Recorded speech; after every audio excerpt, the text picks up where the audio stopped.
खबर शामिल करते हैं ग्वादर से। हमारे ब्यूरो चीफ सुलेमान हाशिम की रिपोर्ट के मुताबिक ग्वादर ग्रैंड अलायंस ने अपने 2 रहनुमाओं तारिक महमूद और नादिल सालेह की गिरफ्तारियों और दीगर रहनुमाओं के घरों पर छापों के खिलाफ हंगामी इजलास मुनक्कद किया, जिसमें सैकड़ों मुलाजिमीन ने शिरकत की।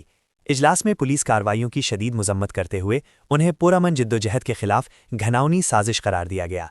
इजलास के अहम नुकात: गिरफ्तार रहनुमाओं की फौरी रिहाई का मुतालबा, घरों पर छापों के सिलसिले को फौरी तौर पर बंद करने का मुतालबा, मुख्तलिफ सियासी जमातों और अंजुमन ताजरान से मुलाकात करके हिमायत हासिल करने का फैसला। डिप्टी कमिश्नर से मुलाकात के लिए कमेटी तश्कील दी गई। कारकनान ने अपने चार्टर ऑफ डिमांड को जायज़ करार देते हुए जिद्दोजहद जारी रखने के अज़्म का इआदा किया। शुरका का मौक़िफ़: इजलास में शरीक मुलाजिमीन ने ग्रैंड अलायंस की हर कॉल पर लब्बैक कहने और आइन के दायरे में रहते हुए पुरअमन जिद्दोजहद जारी रखने पर इत्तिफाक किया। शुरका ने वाज़ेह किया कि गिरफ्तारियों और छापों से उनके हौसले पस्त नहीं होंगे, बल्कि वो जमहूरी अंदाज में अपनी जिद्दोजहद को मज़ीद आगे बढ़ाएंगे। आइंदा लाहे अमल: इजलास में खबरदार किया गया कि अगर इंतज़ामिया ने गिरफ्तारियों और छापों का सिलसिला ना रोका तो ग्रैंड अलायंस ज़िला भर के तमाम सरकारी दफातर की तालाबंदी और कलम छोड़ हड़ताल करेगा।